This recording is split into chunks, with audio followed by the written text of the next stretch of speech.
Good afternoon and a warm welcome to KBC Lunchtime News. Time to have a detailed coverage of the day's events. We're also keeping tabs with the President's 6-day visit of Western Kenya today. He is in Vihiga, but that report plus much more, not forgetting business and sport. My name is Njue. Lucy Maura is our sign language interpreter for this live news coverage. Remember, we're also live on our social media platforms. We start at State House, where the Office of the President has clarified that no jobs will be lost and no state corporation function will be lost during the planned restructuring of state corporation as approved by Cabinet on Tuesday. In a statement posted by State House spokesperson Hussein Mohammed, the affected employees will be absorbed into the public service. In the Cabinet approval, 9 state corporations will be dissolved and 42 corporations with overlapping mandates are to be merged. A day after a cabinet meeting chaired by President William Ruto at Kakamega State Lodge resolved to consolidate 42 state corporations and dissolve 9, State House spokesperson Hussein Mohammed says no functions or jobs will be lost. In a statement, Hussein clarified that all employees that will be affected in the changes will be absorbed into public service. The aim of the restructuring, Hussein says, is to streamline operations, reduce waste, curb excesses and financial inefficiencies, and eventually reduce reliance on the exchequer. Among state corporations to be dissolved include Kenya Sesefla and Trypanosomiasis Eradication Council, Kenya Fish Marketing Authority, Center for Mathematics, Science and Technology Education in Africa, President's Award Kenya, Nuclear Power and Energy Agency, Kenya National Commission for UNESCO, Kenya Film Classification Board, National Council for Nomadic Education, and the Lapsset Corridor Development Authority. According to the Cabinet dispatch, functions of these entities will be transferred to relevant ministries or other state bodies. Notable corporations earmarked for mergers include Higher Education's Loans Board and University Fund to better manage education financing, Kenya Tourism Board and Tourism Research Institute aimed at creating a unified body for tourism promotion. The Kenya Rural Roads Authority and Kenya Urban Roads Authority will be merged to establish a single roads authority focused on connectivity across rural and urban areas. Kenya Investment Authority, Kenya Export Promotion and Branding Agency will be consolidated to create a seamless framework for promoting investments and exports. Give us in mind, Lunchtime News.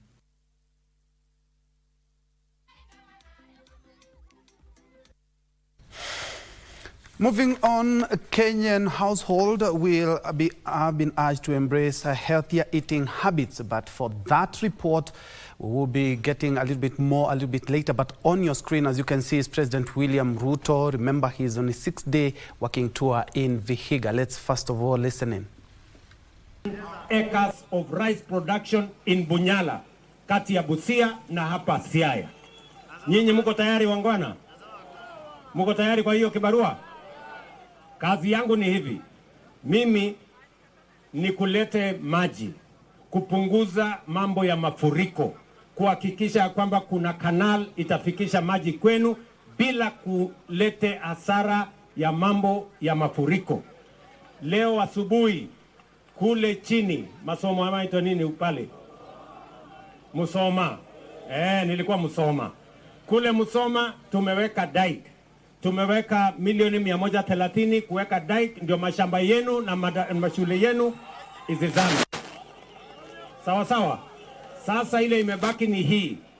Tutengeneze hii kanal, tufikishe maji kwa mashamba yenu, na hiyo kazi mimi nataka niwahakikishie ya kwamba the contractor is here. By August we will come back because this project will be complete, ili tuhakikishe ya kwamba watu wa Budalangi, nyinyi mnazalisha chakula ya kutosha ya kukula na chakula ya kutosha ya kuuza, ndio muweze kuweka pesa kwa mifuko yenu. Tumeelewana jameni? Mnasema tuendelee na hii kazi ama tufanye namna gani? Tuendelee tusiendelee?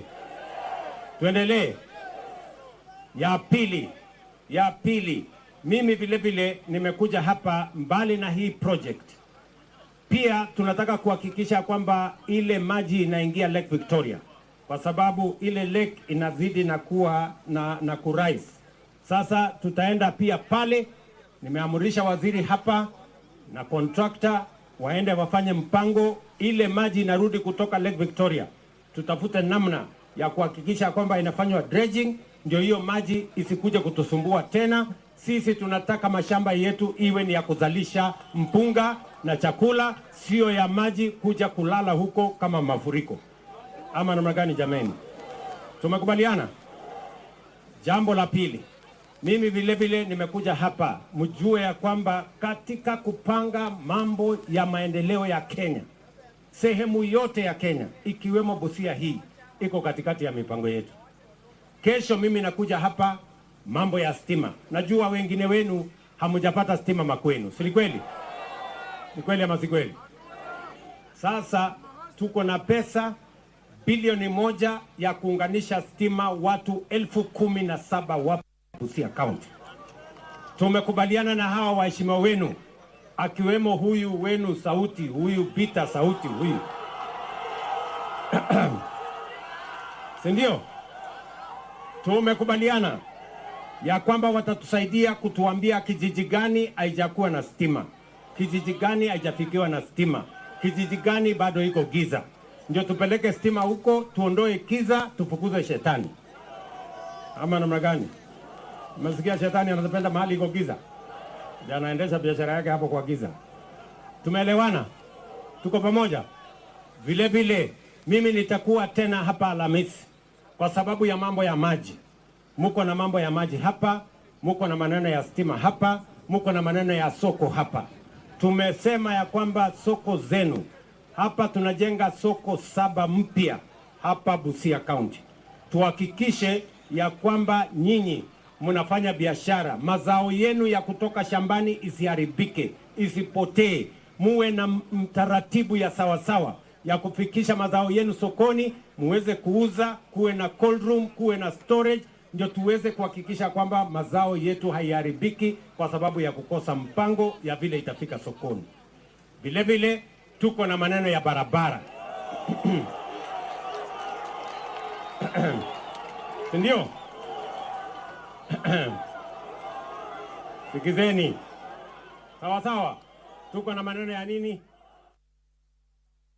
This is the president's speech earlier on in Busia. Earlier on he was in Vihiga, but in a nutshell he has mentioned about water for irrigation and says the contractor is already on the ground. He's talked about the last mile connectivity in the county that aims to connect about 17,000 Busia residents, and 1 billion shillings has been set aside, and not forgetting the perennial flooding in the county, which he has said that it will also be looked into. But in other news, Kenyan households have been urged to embrace healthier eating habits as a key step towards alleviating lifestyle-related illnesses. Speaking during the launch of National Consumer Promotion Campaign, Weetabix East Africa CEO Dominic Kimani highlighted the urgent need for behavioral change to curb the spread of various health-related conditions such as diabetes, hypertension, and obesity. The campaign rolled out in Nairobi is aimed at rallying households to integrate nutritious meals in their feeding routines for healthier lifestyles.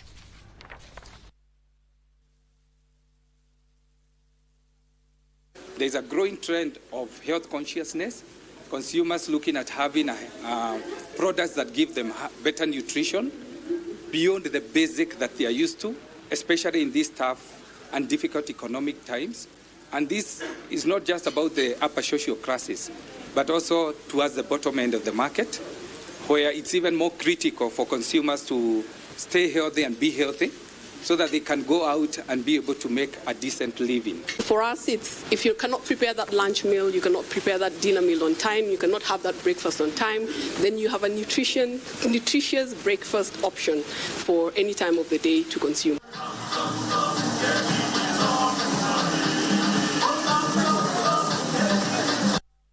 And away from our plates, Kenya's National Private Sector Workers Union is calling on the government through the regulator of private security companies to bring sobriety to the sector and end mistreatment of workers.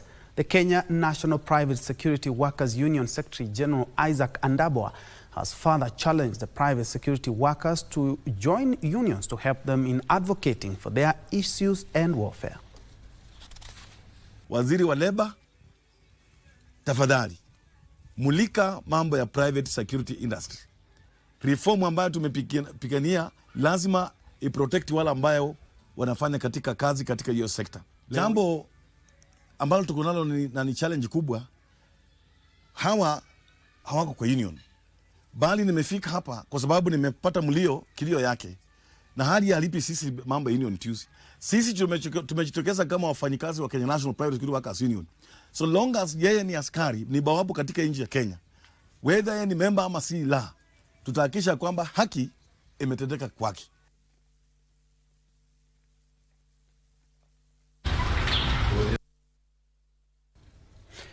In other news, we now cross over to the Kenya School of Government, where my colleague Abdiaziz Hashim has been keeping tabs with the EACC, who have just launched the National Integrity Academy Strategic Plan for the year 2024 to 2028.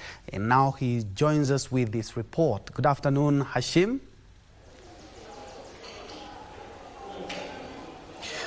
Well, indeed, Troy, we have been here at the Kenya School of Government for the better part of this morning and in the afternoon in regards to the launch of a National Integrity Academy Strategic Plan for the year 2024-2028, which the Ethics and Anti-Corruption Commission, EACC, clearly state it is the future of this particular institution, and of course ensuring that the upcoming generation as well is able to ensure that they are fighting this particular vice. But the bone of contention here, you do remember a few weeks back, Ben Troy, when the Ethics and Anti-Corruption Commission chair, that is Dr. David Ogende, as well as the Chief Justice Martha Koome, were able to have a meeting, including the newly appointed Chief Executive Officer, that is Abdi Mohamud, in regards to a report they handed to the judiciary in terms of the working systems and the staff members who are working with the judiciary to, of course, eradicate a vice called corruption within the judicial system.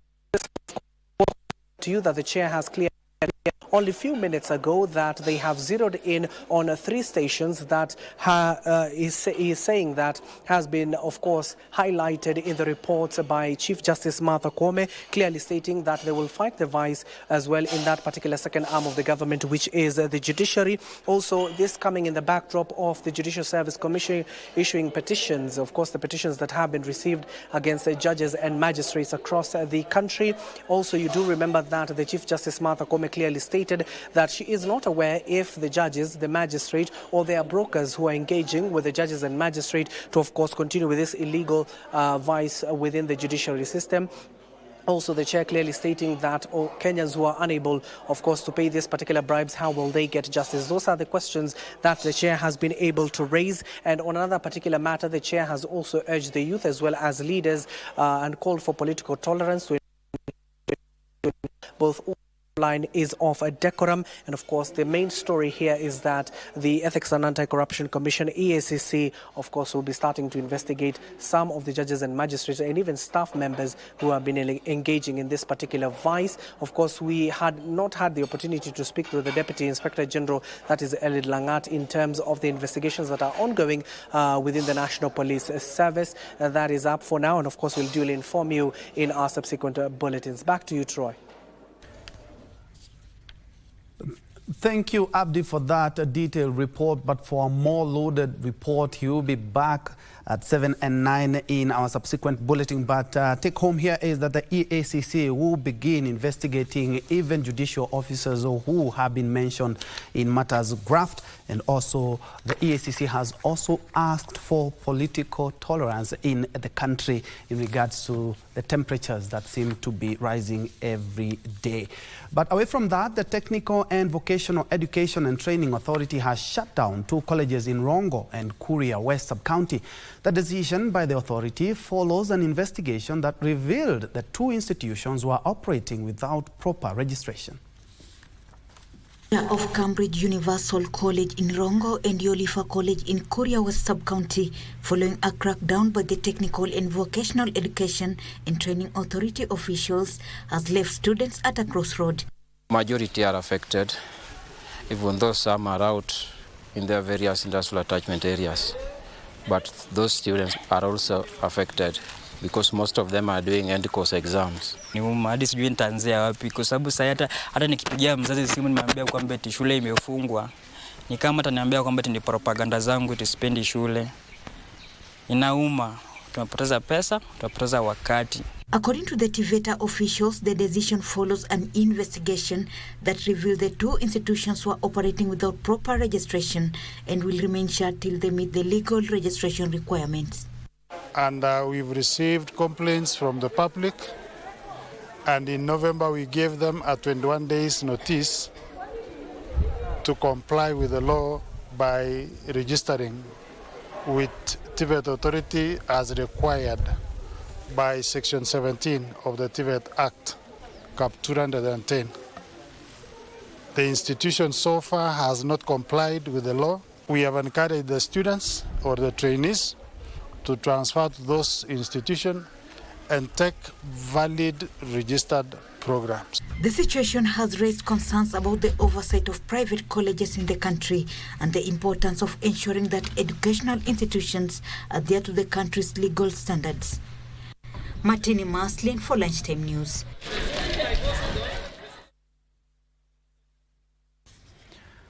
And still on education, Mandera County government has launched the third phase of the Elimu kwa Wote Bursary program worth 460 million shillings in a bid to boost education status in the area. Governor Mohamed Khalif highlighted the program's success, attributed significant improvements in KCSE performance over the past 2 years to the county's subsidized education initiative. Mandera Senator Ali Roba commended the county government for its dedication to education and the empowerment of young learners. The initiative, spearheaded by Governor Mohamed Aidan Khalif, is set to benefit 34,372 secondary school students and over 5,697 university and college students.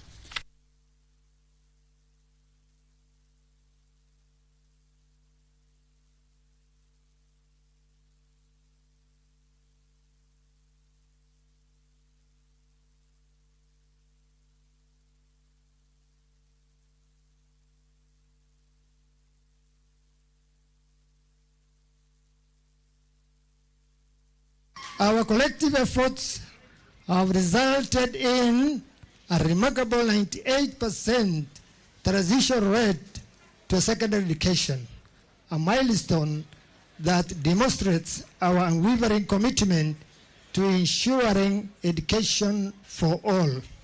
I have always maintained free secondary education is doable. We used to have bursary during my 10-year term, and ilikuwa ward-based bursary. He has made it better and made it even better by making sure that the ward bursary fund is still operational na amehakikisha free secondary school imekuwa realized. Still on the education bit, Juja constituency in Kiambu County is facing an acute teacher shortage which is severely hurting education activities in the area. Parents and local leaders have blamed the Teacher Service Commission for not coming to their rescue. Area Member of Parliament George Koimburi says despite the construction of new classrooms, many remain unused due to teacher shortages.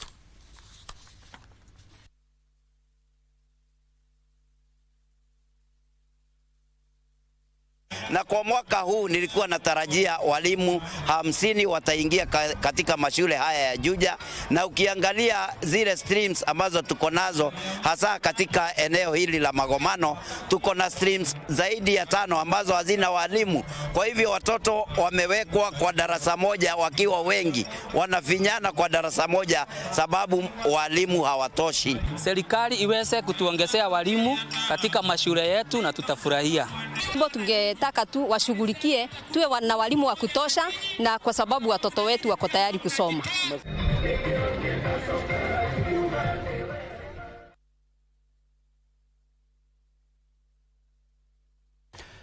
In other news, internally displaced persons from Homa Bay County who are affected by the 2007-2008 post-election violence have appealed to the government to expedite their compensation, citing severe financial challenges. The IDPs, led by Kennedy Odira, revealed that many families are struggling to afford school fees for their children, resulting to some students failing to return to school. Meeting in Nyangoro Village, Kochia Ward, Rangwe Sub-County, the group highlighted the urgent need for justice and called on President William Ruto to intervene. yeye ni kiongozi wetu. Yeye kama amekubali aangalie maslahi yetu, aangalie jinsi ambayo anaweza kusaidia sisi watu wa Jaluo na Waluo na Wakisini wa Korea apate hiyo pesa kama wenzetu wa Central Nyanza. Vile tuko hapa nyumbani saa hii, hakuna kazi ambayo tunajisaidia nayo. Sasa tungemuomba aharakishe hii mambo, tupate hii kitu kidogo ambayo ametutolea, tujisaidie nayo, sababu kuna watoto wetu ambao waliacha shule. Tukipata hiyo pesa kidogo hii ametutolea, tutarudisha hao watoto wetu na wafanye kitu ya maana, watoto wao wakuje kupata kitu mzuri maishani mwao.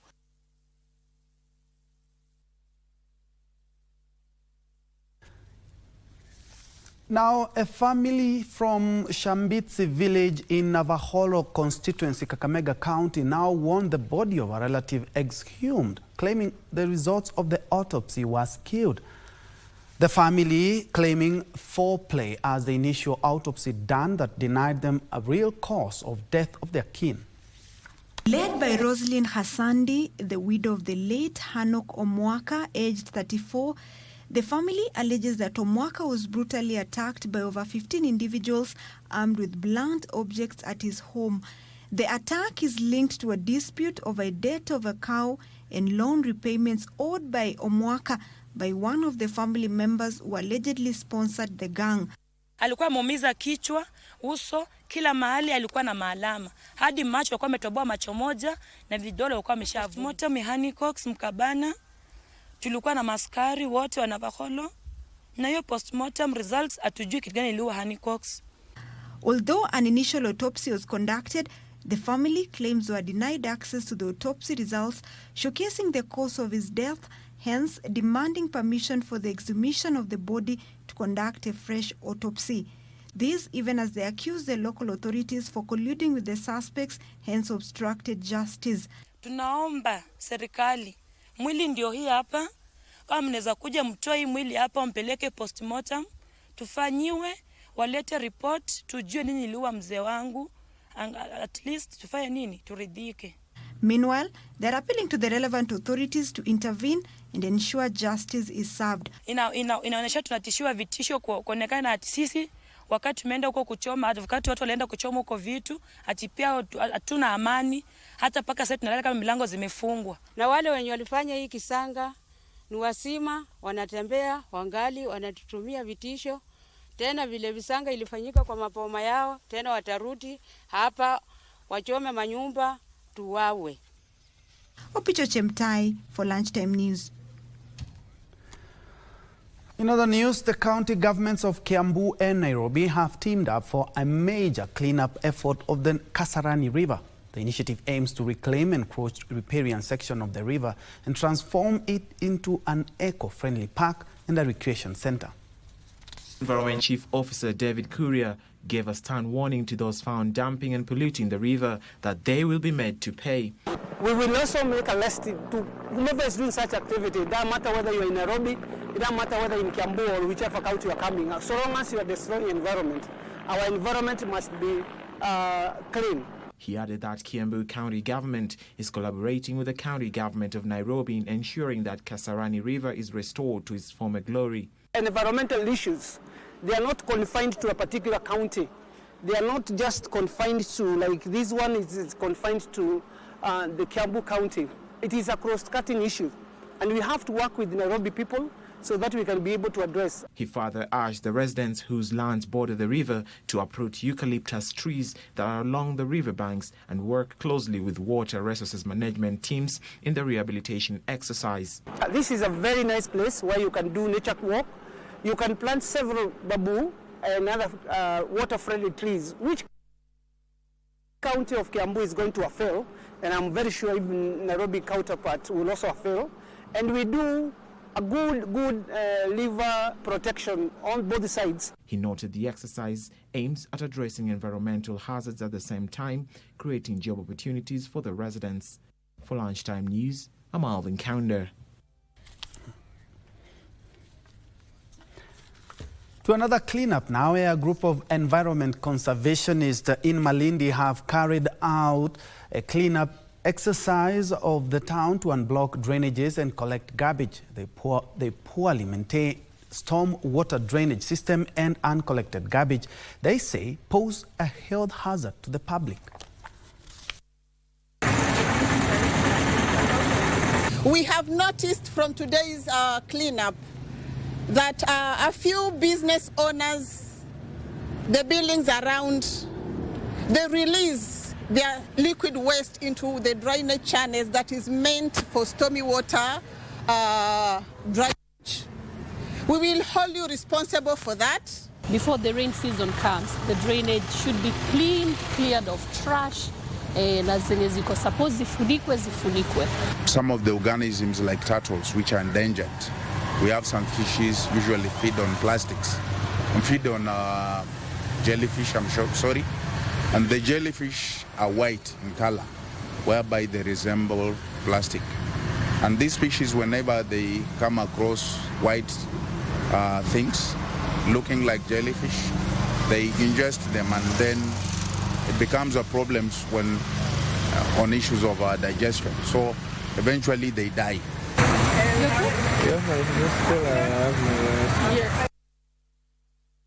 In other news, healthcare services in Kibish area in Turkana North are set to get a boost after the county government constructed a dispensary in the area. According to the locals, the health facility will go a long way in addressing challenges such as long distances, which have been blamed for several deaths in the area. The facility is also expected to serve the neighboring Nyangatom community from Ethiopia living at the Kibish border.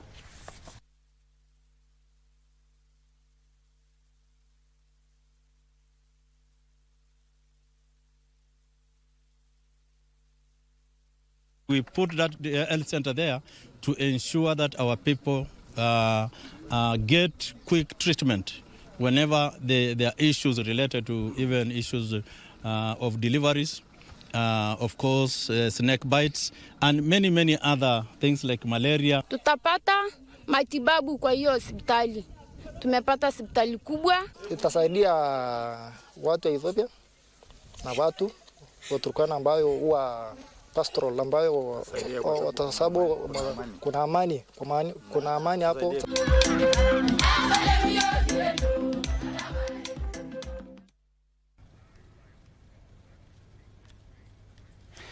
But we're at about 28 minutes past the top of the hour. Time for me and Lucy Mora to take a breather. But when we come back, we still have more news, business, and also sports.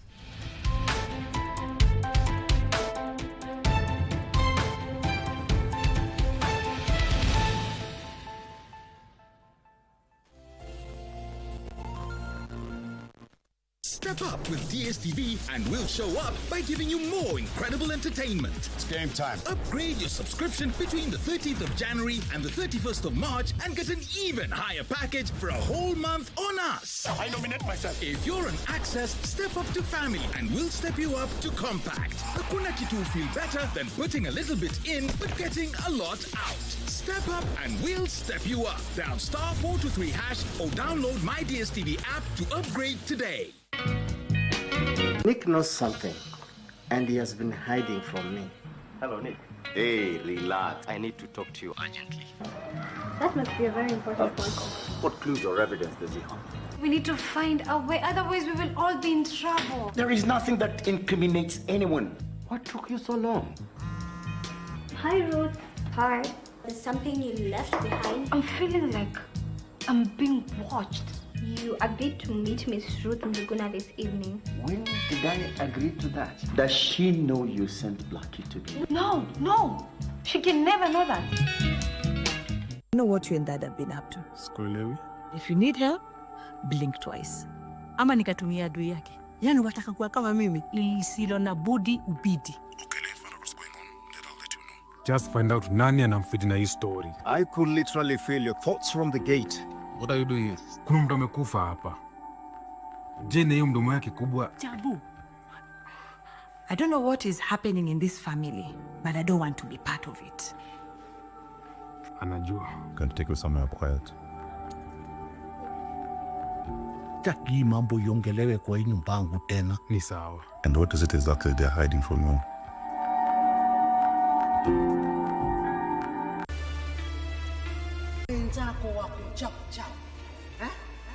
nishiriki ndoto za usingizini tu. Ala. Mambo muhimu kama hayo unaita upuzi. Hayo ni mambo ya kitoto. Kitu kama kiko hakifichiki. Ama kweli waso haya wana mji wao. Wewe hujua makosa yako wewe. Tangu lini tukashabikia mimba nje ya ndoa? Basi yeye kaifungia kibwebwe na kuichezea ngoma hasa. Sitasikia, sitaona na sitasema uovu wote unaofanyika hapa kisiwani. Huu maskini wako utakupeleka pabaya sana. Maana siku hizi umekuwa mtumwa wa nafsi, kisa na maana ni wewe mwanao karembo. Basi mwanamume ni msimamo. Au unaofanya sio ya kiu.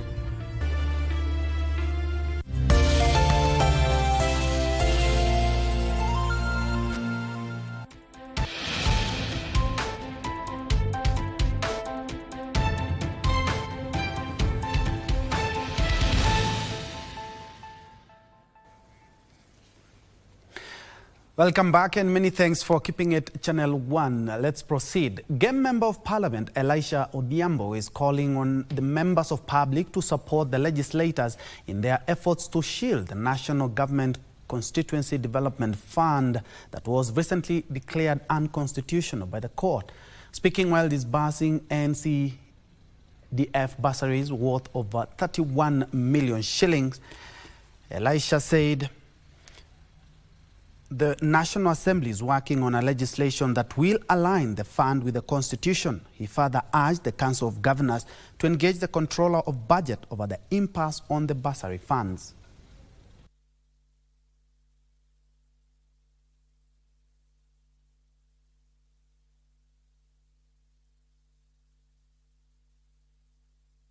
I read in the papers that the Controller of Budgets has refused to disburse bursary to county governments.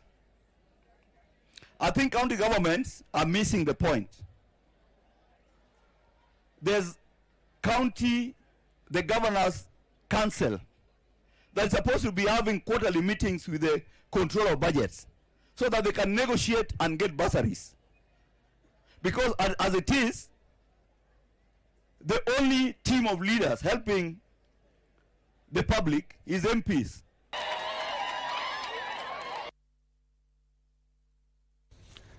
Now, public health officers have shut down a meat eatery in Wakingu Trading Center, Nyandarua County, after a woman operating an eatery caught on camera for allegedly adulterating soup with urine. The incident has impacted on other meat and hotel traders in the small town. The traders reported a huge customer drop after emergence of the video that went viral. The traders said the case involving the woman was an isolated one. They are now calling for calm and promise to restore customer confidence to save the Italy businesses.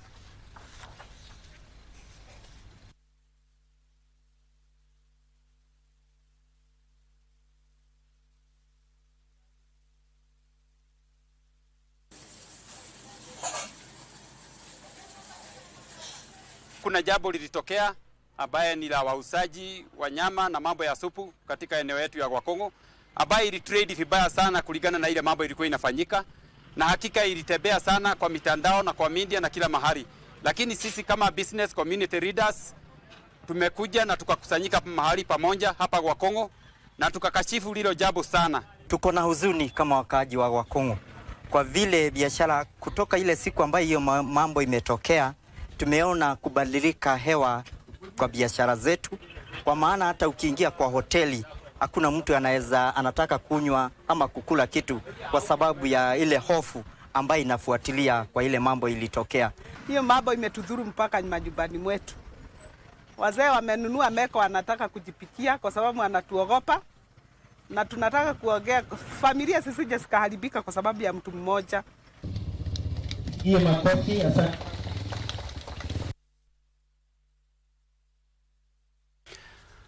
Residents of Kakamega County have rejected the county government's evaluation report on land tax payments, calling for its dismissal and revision through a proper public participation process.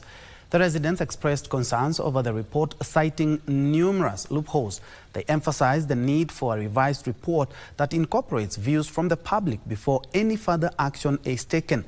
The residents say the new law imposes levies on plots unfairly.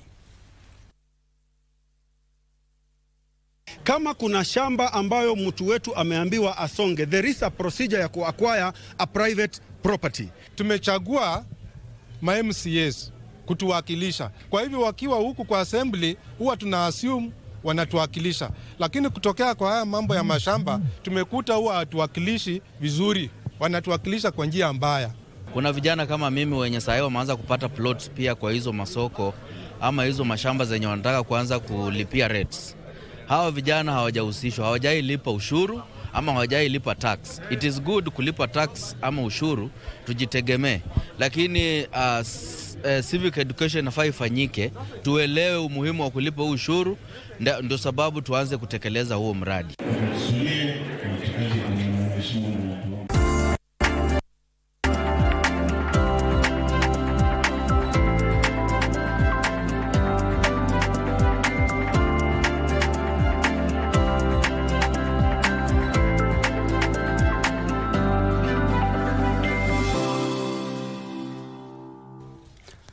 Let's now tilt the lens and focus on business, where the county government of Embu has rolled out an initiative to train 7 agripreneurs in each of the 20 wards who will work directly with farmers, offering them critical extension support to enhance productivity. The plan to boost extension services, Embu County government target to hire a total of 140 agripreneurs comprising 7 in each of the 20 wards to advise farmers in the area about modern agricultural practices. So far, the developed unit say the 60 agripreneurs have been trained on digital soil mapping. Itatuambia either mkulima anatakiwa kuambiwa atumie mbolea, fertilizer, na atumie ile manure ile inatoka kwa ng'ombe ama mbuzi, ama atumie zote mbili pamoja. Kwa hivyo hiyo resource itasaidia wakulima sana. Tukipima kwa shamba yake, tutaweza kumwambia hii ni fertilizer gani na ni mbolea gani anatakiwa kutumia. The agripreneurs are expected to gather information that will assist policymakers and farmers make informed decisions on how to treat soil, reduce degradation and increase crop productivity.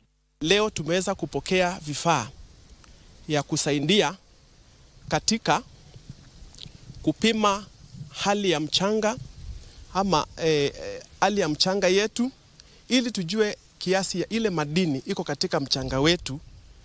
Ile itasaidia katika kuinua mazao katika kaunti yetu ya Embu. Felix, Q for Lunchtime News.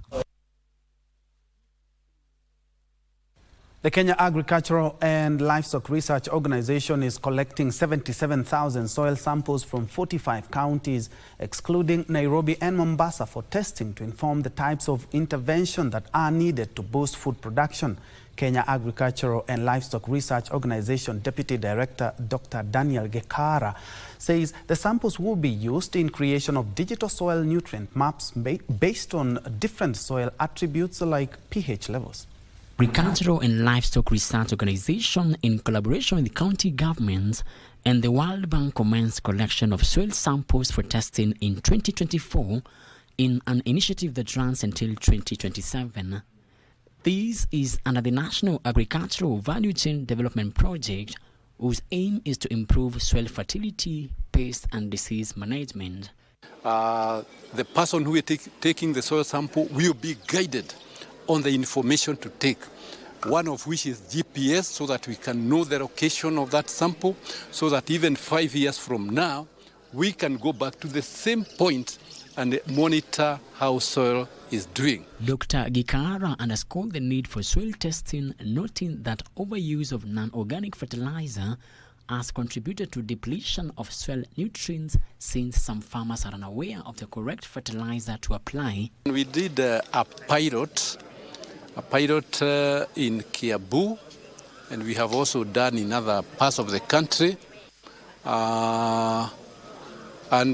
What we can say for now is that those soil samples we are still analyzing, because as you heard me saying, We have been using wet chemistry, but now we are doing now dry chemistry. Soil in arable land in most parts of Kenya is acidic and lacks the key nutrients crucial for healthy crops. When you know the condition of the soil, we'll be able to advise our farmers. If the soil is acidic, how much lime should you use to neutralize the soil? So that you can maximize production of the crops in Kenya, especially maize. So that in that case, we are going to improve productivity per unit area, and therefore we are going to have food security. Frederick Muki for Lunchtime News.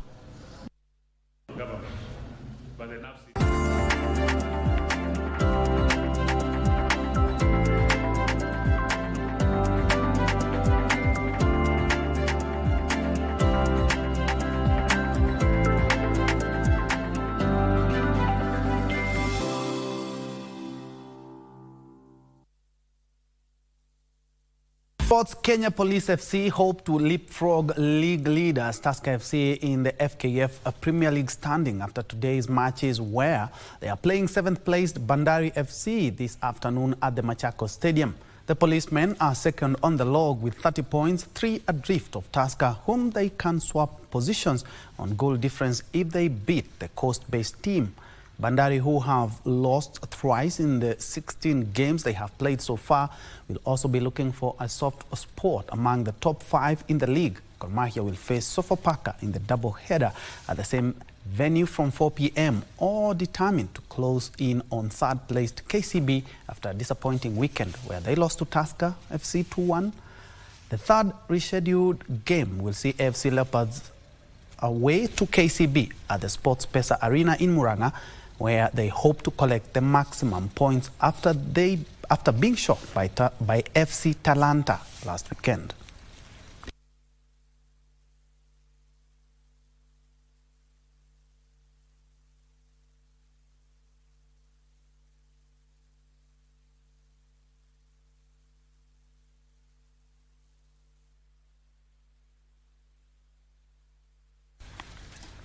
Further afield, UEFA Champions League leaders Liverpool cruised into the last 16 after defeating 10-man Lille 2-1 at Anfield last night, while Barcelona pulled off a dramatic 5-4 comeback victory over Benfica of Portugal. Mohamed Salah broke Lille's 21-match unbeaten streak in the 34th minute, calmly finishing off a brilliant through ball from Curtis Jones.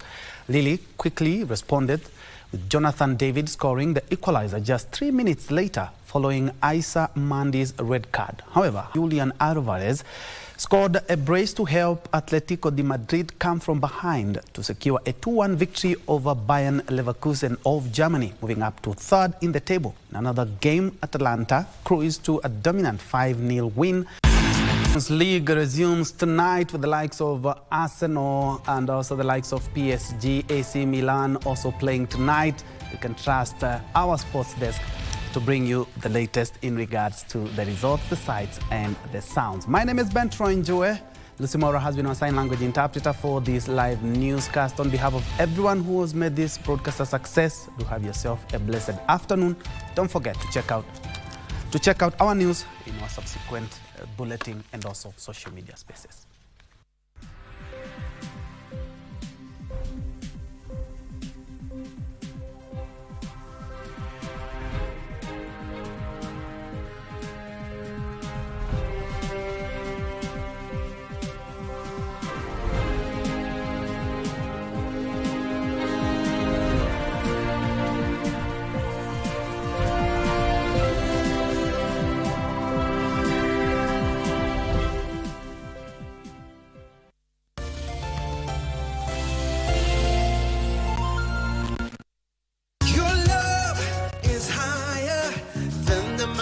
Tops, your strength, a river that will never stop.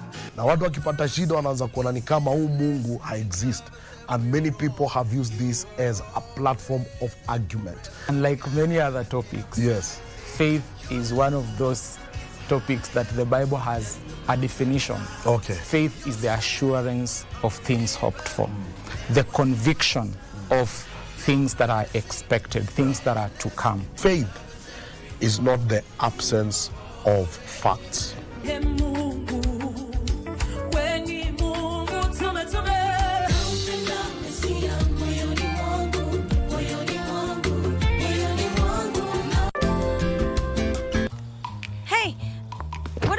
here.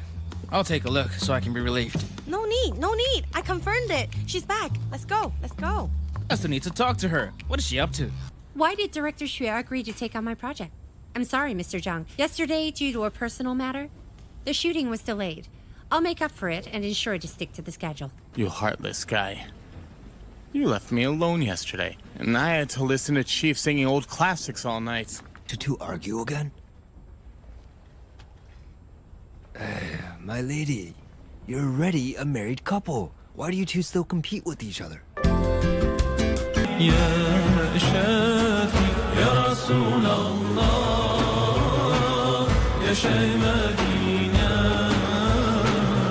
Ni mambo gani ambayo sisi huwafunza wadogo zetu ili waweze kupata manufaa katika dunia na kesho akhera?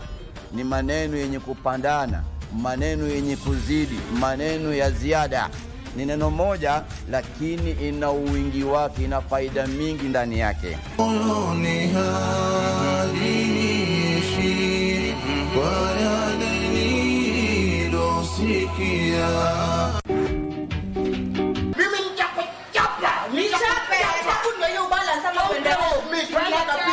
Hizi mahesabu upatie mtosi wako shauri yako.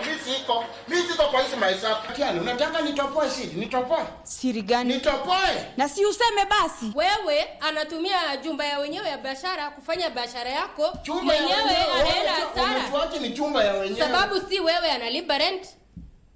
So what is your problem? Wewe unatakiwa uulize maswali. Sikiliza. Do you know what I gone through about that interview? Unajua nini nilienda through about that interview? Actually she was forcing me and then I refused it. Ndio nakuuliza, mbona ukumwambia mwenye kazi kwamba huyu msichana umeleta ananisumbua? Si wewe ndiye mleta huyu msichana. Na mbona ukumshtaki kwa mwenye kazi? Mimi ndio usinifanye fool kwa sababu umeniweka mahali kuna temptations. Alafu nakuja. Kwa hivyo ukakuwa tempted. Si kwa tempted lakini kuna temptations. Umesema amekuweka kwa temptation. So you are tempted ndio ukafanya hivyo vitu. I was almost there mheshimiwa. Sio kitu nimesema mheshimiwa.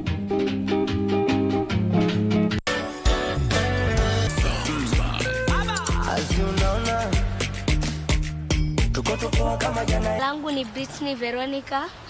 Niko na miaka 12. Achieve my goals. Nikiwa mdogo nilitamani kuwa dancer. Sababu niliona wenzangu wakidance, nika struggle mpaka sasa nikajua kudance. Na pia uni imenisaidia. Yes, just imagine that we are on our way to Masai Mara, okay? And what do you think we will find there? Today I'm going to show you how to make the yummiest fried cabbage at the comfort of your home. Dear Internet, many have seen you. More have heard about you.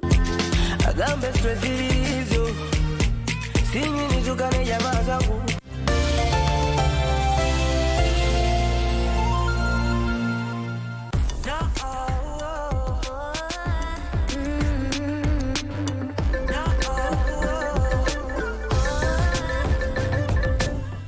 In our next report, we head to France to meet a farmer who is perfectly happy. He only uses old-fashioned methods that most farmers these days do not have time for. He does not even have a tractor, but he believes in respecting the environment. He lives from the land and tries completely self-sufficient.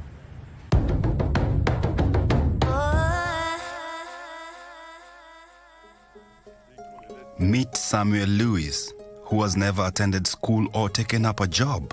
He lives in Brittany, getting by with almost no money, but a will to care for the environment. Basically, all we need is provided for us by the soil. And if we know how to farm it, we can live in a beautiful environment. The 37-year-old uses traditional tools to tend to the 3 hectares plot. By using old-fashioned ways, he avoids using inorganic farm inputs and equipment which harm the biosphere. Samuel gets his various food supplies from the farm: vegetables, grains, and even bread. By rejecting consumerism, he prefers cultivating his garden and being fully sustained by it.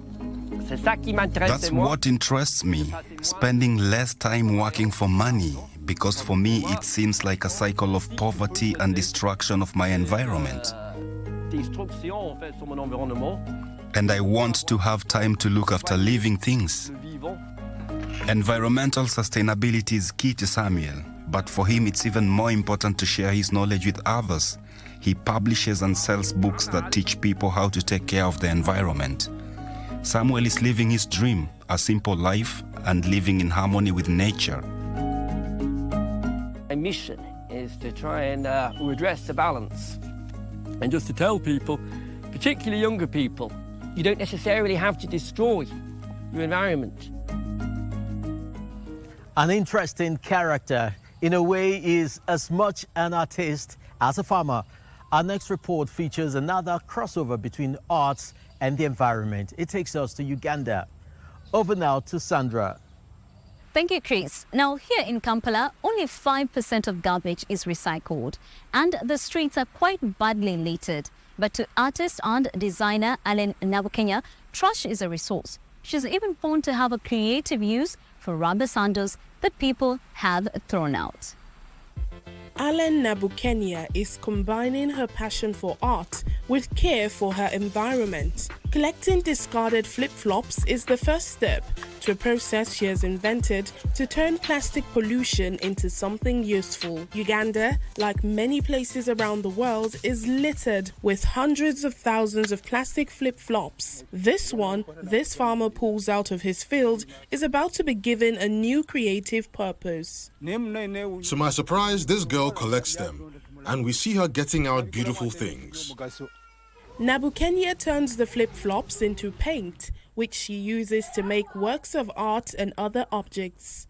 For the artist, it's a way of coping with the mess people have been making of the world around them. Besides the saving of the environment, we are promoting the culture of recycling in our country. So this could be something very interesting if other artists can actually come and try it out. At her flip-flop collection point, Nabukenya begins to reclaim the original bright colors that enticed people to buy the footwear in the first place. Scrubbing the flip-flops by hand and leaving them in the sun to dry is a laborious job, but is crucial for her project. Transforming them into art materials, back in the studio, she uses a belt sanding machine to reduce the footwear to a fine dust, which she collects and mixes with a binder to make paint. With such a variety of discarded flip-flops, Nabukenya has been able to create a palette of bold colors with which she expresses herself. She has also brought in other materials into her artworks, such as stripes of discarded vehicle tires. Nabukenya is making a name for herself in the Kampala art world and internationally with the art she makes from flip-flops or slippers as they're known locally. Her technique is so unique, and the reason as to why I love it because of the texture, and another thing is she conserves the environment by using slippers and tires. Yeah, instead of burning and throwing them away, but rather she turns them into life. Nabukenya hopes that her art can raise awareness of our effects on nature and change people's attitudes towards products that we no longer have a use for. I'm here to save nature. Our people have mismanaged waste a lot, and we are here to tell them that this can be twisted around, and after the functionality that they actually know about, they can maybe do something else, and this is an ending life. Besides her paintings, Allen Nabukenya also designs and adorns fashion items. The Ugandan artist is looking at more use for her recycled paint. With so many flip-flops still to be removed from the environment, she says she could produce house paint as well. A brilliant idea, making things by hand and making things that last. We should all be doing more of that. We hope you feel as inspired as we are by our report this week. I am Chris Alems in Nigeria. Thank you so much for joining us, and don't forget to head to our Eco Africa online platforms for more stories and drop us a line at eco@dw.com. I am Sandra Kahomza Twinovideo signing off from Kampala right here in Uganda.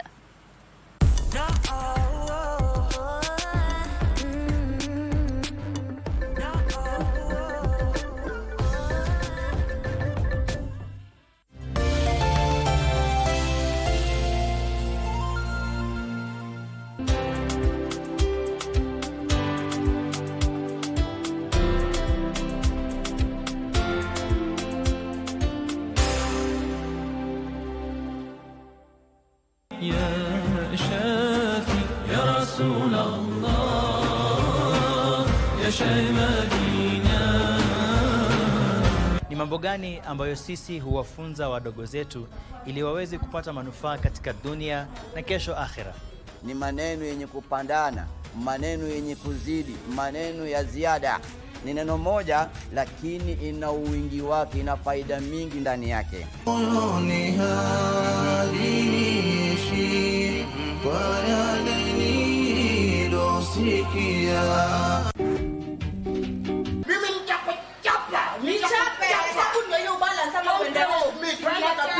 Hizi mahesabu upatie mtosi wako shauri yako. Mimi siko kwa hizi mahesabu. Tiani, unataka nitopoe siri? Nitopoe? Siri gani? Nitopoe? Na si useme basi. Wewe anatumia jumba ya wenyewe ya biashara kufanya biashara yako. Jumba ya wenyewe anaenda hasara. Umetuaje ni jumba ya wenyewe? Sababu si wewe analipa rent. So what is your problem? Wewe unatakiwa uulize maswali. Na huyu mama si wewe. Do you know what I conned through about that interview? Unajua nini nilienda through about that interview? Actually she was forcing me and then I refused it. Ndio nakuuliza, mbona ukumwambia mwenye kazi kwamba huyu msichana umeleta ananisumbua? Si wewe ndiye mleta huyu msichana. Na mbona ukumshtaki kwa mwenye kazi? Mimi ndio usinifanye fool kwa sababu umeniweka mahali kuna temptations. Alafu nakuja kwa hivyo ukakuwa tempted. Si kwa tempted lakini kuna temptation. Umesema amekuweka kwa temptation. So you are